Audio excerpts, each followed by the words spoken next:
gold is apolitical. I think we definitely need gold, and I think the Trump administration and the rest of the world realize that.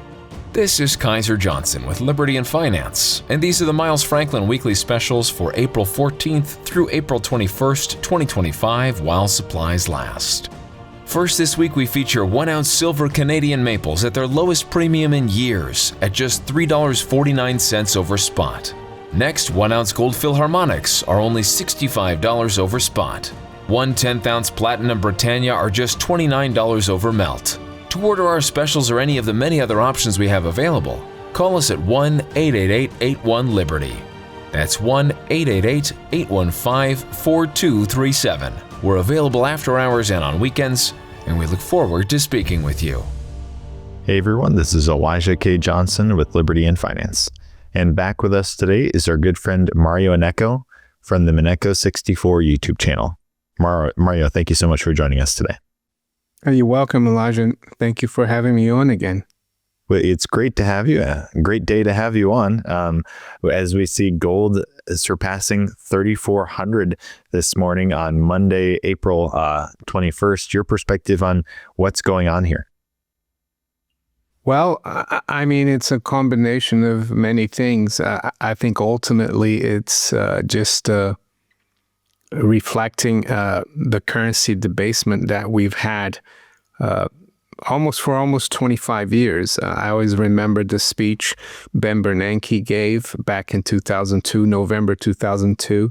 It was the helicopter speech. At the time, he wasn't the chairman of the Federal Reserve, but he was being groomed to take over Alan Greenspan, and he said we're never going to allow deflation to happen again because we've got this technology called the printing press where we can just create dollars at no cost.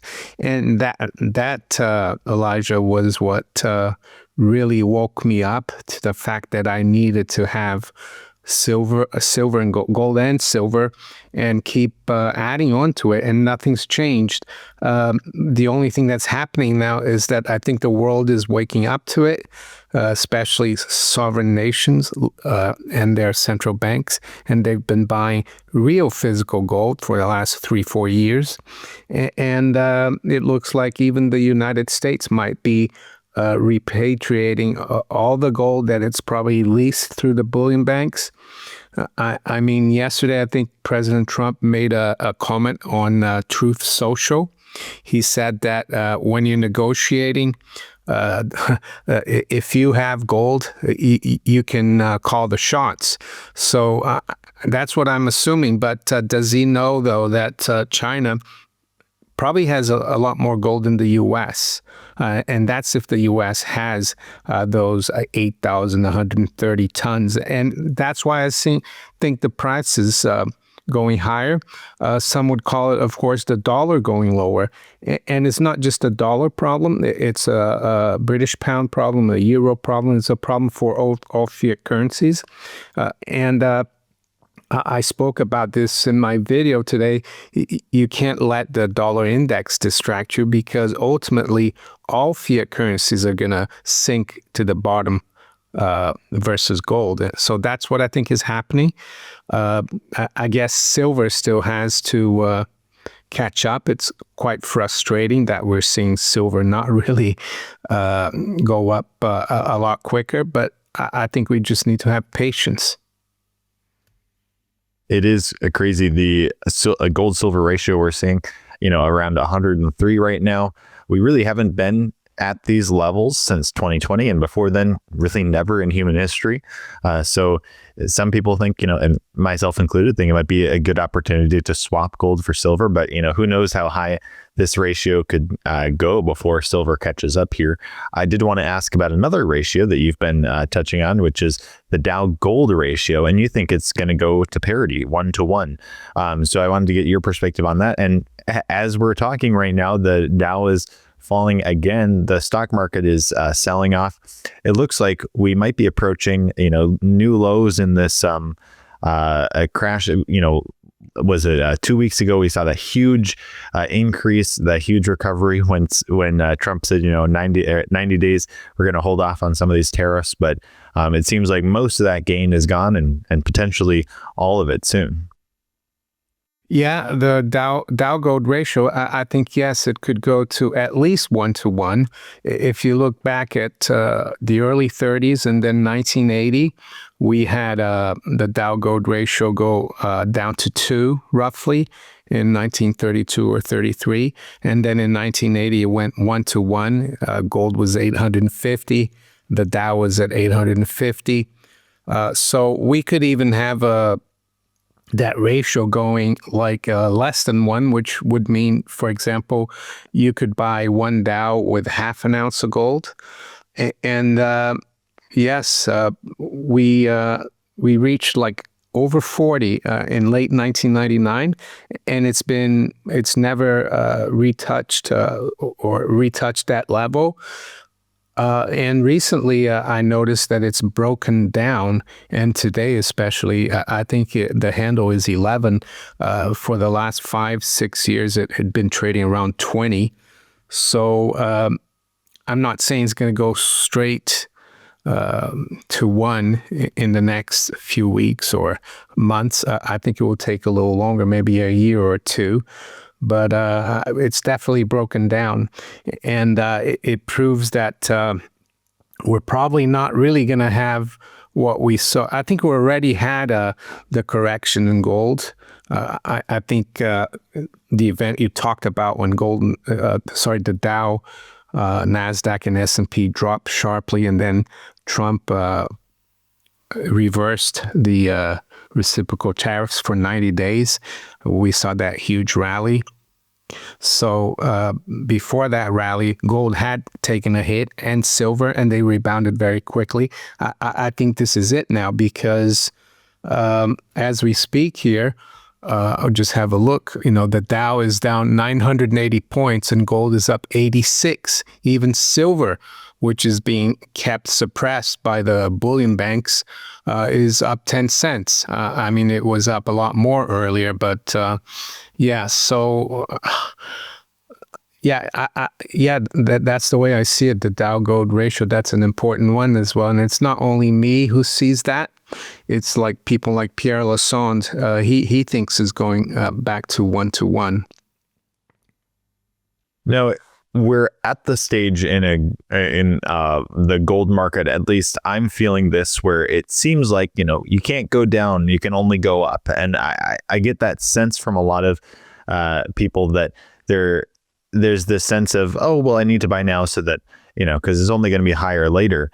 But whenever I get that feeling, and whenever there's that sense out there that things can only go higher, I think that's a little bit of some alarm bells for me, realizing that no, pullbacks happen, right? So your perspective on that, do you see a pullback coming in the near future? And for those looking to add to their positions, maybe, do you think that, waiting for a pullback might be prudent? Yeah, I guess it depends, like where you are and how the, let's say, the precious metals retail market is where you live. But I do expect pullbacks. Markets never go up in a straight line.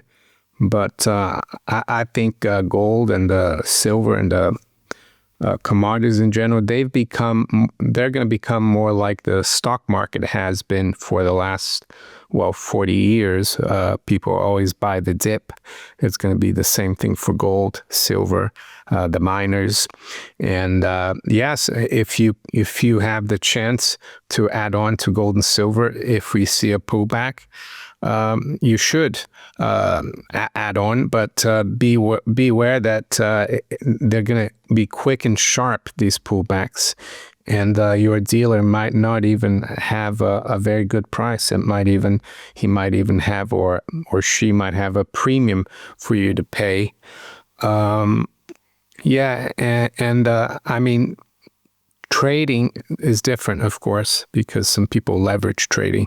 I don't really recommend trading gold and silver, because I think what it's reflecting is the system breaking down, the currency system breaking down, and the emotion that we have for gold right now might be a bit greed, but I think when fear kicks in as well, when people realize that their fiat currencies, be it the dollar, the pound, the euro, the Australian dollar, or whatever, when they realize that these currencies are becoming worth less and less, they're going to try to jump into gold. And I think right now it's still the wholesale market that's jumping into gold.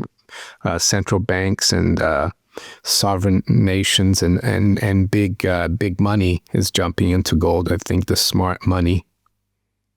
Yeah, and that's what we've been seeing for months now. Is not a huge amount of retail demand at all, but it seems like the big players are buying, which in some sense, I mean, obviously there can be a pullback, but there's also that signal that it's not the common man that's jumping in yet, which doesn't, I mean, there can be a pullback, but there's not signs that this is like a blow off top in some sense, or this is the end of the bull market.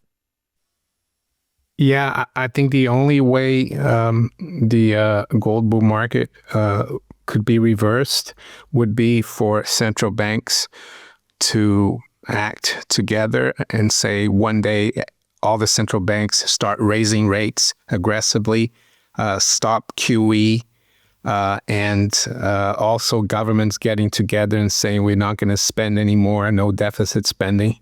But I can't see that happening. We saw the ECB cut rates last week. We're seeing President Trump criticizing the chairman of the Federal Reserve, calling him too late, Jerome, or whatever, that he needs to cut rates. We're seeing the markets discount several rate cuts already. So, yeah, I don't see any end in sight. And eventually, I think the public and investors are going to wake up and realize that there's no end to the inflation. And that's what Ludwig von Mises called the moment where the crack-up boom, or the flight to hard assets or hyperinflation, that's when it starts. And when it starts, if you're not protected, if you haven't protected your assets with or your wealth with hard assets like gold, silver, it will be too late. So that's why I don't think it pays to be too cute wait for pullbacks right now in gold and silver. I would just say if you're fortunate enough to have spare fiat currency savings, and you're looking to buy gold and silver, do it. And I wouldn't sell my gold to buy silver. I would just buy both. Maybe if you favor silver, buy a bit more silver.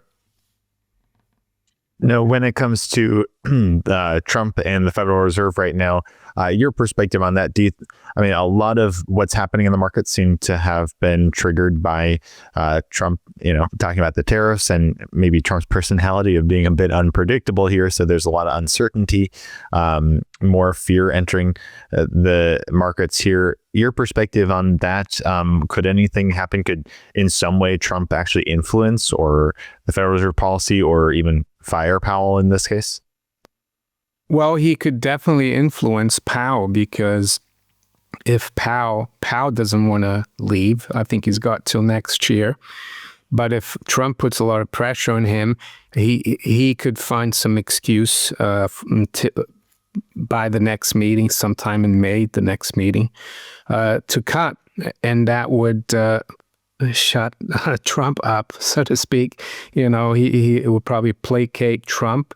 So yeah, and the mainstream financial press, the mainstream economists, they think that pressuring Powell is like putting the independence of the Fed in jeopardy and its credibility. But personally, I think it's the same way you think. I don't think the Fed has any credibility, because the dollar's lost over 99% of its value since it was created in 1913. All the Fed really does is bail out big Wall Street banks when they need to be bailed out. And when these banks make huge profits, they keep their profits. The Fed is just there to make sure the top 1% keeps getting wealthier. So that's how I see it. But I'm not sure Trump wants to abolish the Fed, maybe like President Jackson did back in 1836 by not renewing the charter for the Second Bank of the United States. Maybe he just wants more control of the central bank. And will he really tighten? I don't think he's going to tighten policy. So whatever happens, I think it's bullish for gold and hard assets. You mentioned the dollar losing 98% of its value, and I think that's really important to remember. And I guess it's 99% if you compare it to gold, or even more than that, since the Fed was implemented. Right, gold was $20 an ounce at that time. Now it's over 3,400. So more than 99% of its value has been lost compared to gold. When we look at the dollar index, though, right, it's kind of like you're seeing. It's just the dollar compared to other currencies. So, they're all falling, but the dollar is either falling less or more. But I did want to get your perspective on what do you think the significance of this is? We're seeing the dollar index under 100. It's about down a percent today, about 98. So your perspective on what we're seeing at the moment. Yeah, I guess in the short term, it does help gold go up versus the dollar. But if you look at the price of gold in euros and pounds and yen, that's still really high as well, and it's made a new all-time high versus the pound today. And if you look at the dollar index historically, it was an index created in 1973 to measure the dollar versus the major Western currencies, because up until 1973, Elijah, all currencies were had a fixed rate versus the dollar, and the dollar was fixed versus gold. But yeah, it started out at 100 in 1973, and we're around 98 right now, so it's lost 2% in 52 years. While gold, I think, was 85 when the dollar index started trading. So I think, yes, in the short term, it does impact gold.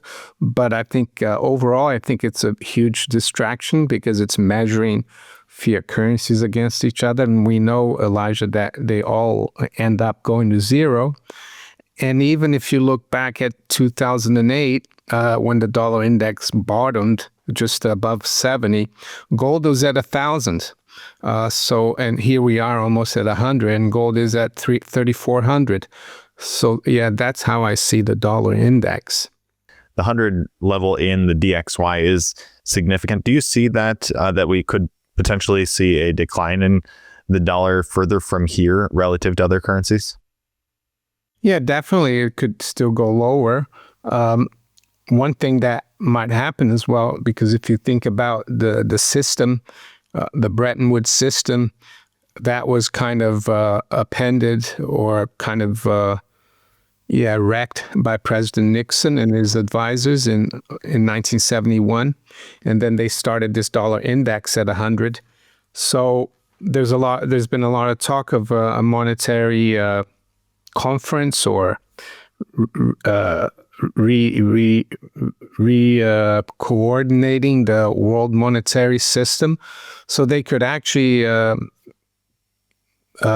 negotiate while the dollar index is at 100, because that would be the same level that it was 52 years ago when the whole system imploded. So they could use that as we're going to negotiate from here. And but we could go a lot lower. But especially if the Fed starts cutting rates. So with respect to this idea of a monetary realignment, it seems like from some of our officials, we're hearing this kind of thing. And at the beginning, or a little bit before the beginning of the Trump administration, the gold price was way down. So it wasn't way down. It's a lot higher than when we started the Trump administration. So do you think any of this rise in the gold price has to do with this idea that maybe gold will be playing a role in the system in the future? Definitely. Bessent, he did an interview before the election, and it's on YouTube, and he told the guy who interviewed him that he sees a Bretton Woods-like realignment. And notice how they focused, all the focus was on cryptocurrencies, Bitcoin reserves, or gold, Bitcoin-backed dollar. They never mentioned gold. But what Trump said yesterday about needing gold to sit down at the table to negotiate and calling the shots, I think that's a huge signal that you and I value, but the general public has no clue what it means. And so, yeah, I think definitely gold will be part of a new monetary realignment. It always has been historically when systems collapse, especially fiat currency systems collapse. And I think that's why the world's been buying gold hand over fist for the last 3.5, 4 years.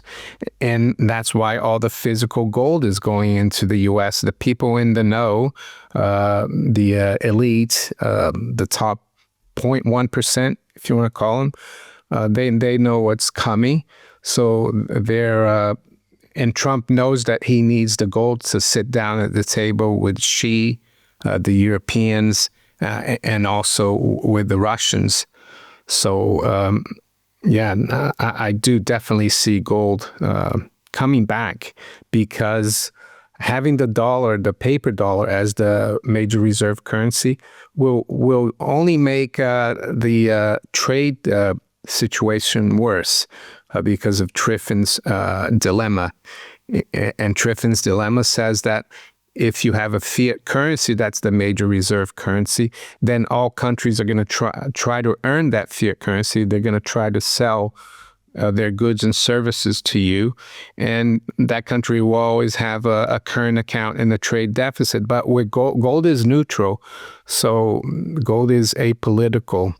So I think we definitely need gold. And I think the Trump administration and the rest of the world realize that. Now, when it comes to, I guess, the kind of bull market we're in for gold right now, I mean, we can look back at the 70s and how, gold went up multiples. During that bull market, we see, in the 2000 to 2011 bull market, gold went up multiples. But do you think this is kind of a different animal in some respect, because there's associated with this monetary realignment, or, as you've mentioned, kind of the failing of these fiat currencies? Yeah, I mean, if you look back at 1970 and then the 80s, gold started out from 35. It went up to almost 900 in January of 1980. And then it never went back there again up until after the year 2000. And it was basically trading in a band like between 300 and 500, around 400. It was only in the mid-90s that it dropped below 300 and went to 250. So you could argue that de facto we had like a reset from like 35 to 350. So it's like 10 times. And then, from 2001 or 2000 to 2011, we went from 250 to 1900. And then we saw it dropped quite a bit, back down to just above 1,000. And it's only recently that we've been able to break definitively above 1,900 and 2,000. And I think, we could definitely see like an 8-fold increase from 1,000, which would give us 8,000, or maybe even higher. And I think this time, because of the debt situation, the size of government. I'm not sure we're going to correct as much, and I think they might have to keep the price at that high level. It might never correct back as much as it did, let's say, from 1980 and from 2011. And I think the late Jim Sinclair always said that the next time we have a reset, it's going to stay up there, because it's the only way to reliquify the system. And I guess those high numbers for gold, 8,000, 10,000, some people have talked about, or even higher, don't seem too crazy now as we're looking at, $3,400 gold as we speak. So before I let you go, Mario, if people are interested in continuing to track this with you, where can they go? Yeah, my YouTube channel is at Innecco64, and I post a video there every day. And I'm also on X at Innecco1964. Yes. Fantastic. Any last thoughts before I let you go, Mario? Patience, and also the old saying by Jesse Livermore, be right and sit tight. Don't listen to the people who don't have any gold and keep saying, oh, you need to get out, it's going to crash. Fantastic. Well, Mario, really appreciate your time today, as always. Thank you so much, and happy Easter. Thank you. You too.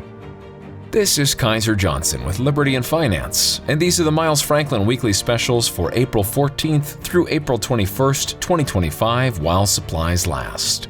First this week, we feature 1-ounce silver Canadian maples at their lowest premium in years at just $3.49 over spot. Next, 1-ounce gold Philharmonics are only $65 over spot. 1 10th-ounce platinum Britannia are just $29 over melt. To order our specials or any of the many other options we have available, call us at 1-888-81-LIBERTY. That's 1-888-815-4237. We're available after hours and on weekends, and we look forward to speaking with you.